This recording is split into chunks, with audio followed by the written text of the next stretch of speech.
the Russians have amassed 100,000 troops along the border. They have moved troops into Belarus. They have continued to escalate despite our efforts to try to find a diplomatic route for them and to encourage them to de-escalate. Putin has a lot of options available to him if he wants to further invade Ukraine, and he can execute some of those options imminently. So what is the Pentagon's definition of imminent?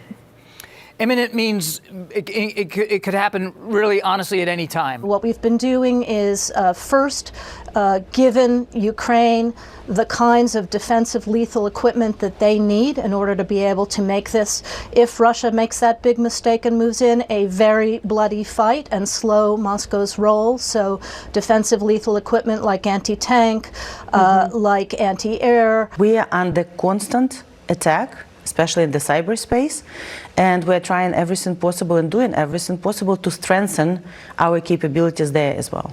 You're saying the war has already started? In 2014, when Crimea has been attacked, and when Crimea has been illegally occupied or annexed, as Russia says, that has been the war, the start of the war. This is not the same as the Crimea when he did this last time. There is substantially more worldwide opposition to his thoughts this time. One thing Vladimir Putin has done successfully is he has strengthened the transatlantic alliance.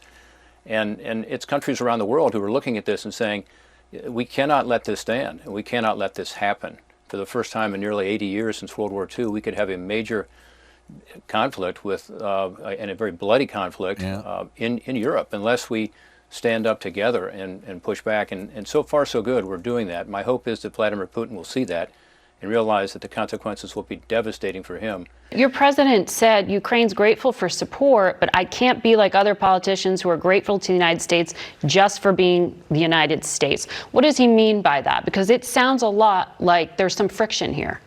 There is no friction. I mean, look, we can have some discussions and we can have difference of opinions, but United States is our strategic partner, and I would even say strategic friend. Any decision about the future of Ukraine will be made by Ukraine. It won't be made in Moscow or in Washington, in the European Union or in Belarus. It's their future and their fate and their decision. I can't speak for what President Zelensky is saying or what he's saying and certainly what he's saying about what he's saying, but we've been nothing but clear and transparent about our concerns here at the Pentagon over this rapid buildup over the last few months around the border with Ukraine and in Belarus, not to mention maritime activity by the Russians in the Mediterranean and the Atlantic. We've seen the Russian playbook before. They are using disinformation. They're encouraging Ukrainians not to worry about an attack, but we know that the attack is possible. You don't amass 100,000 troops if you don't have intentions to use them.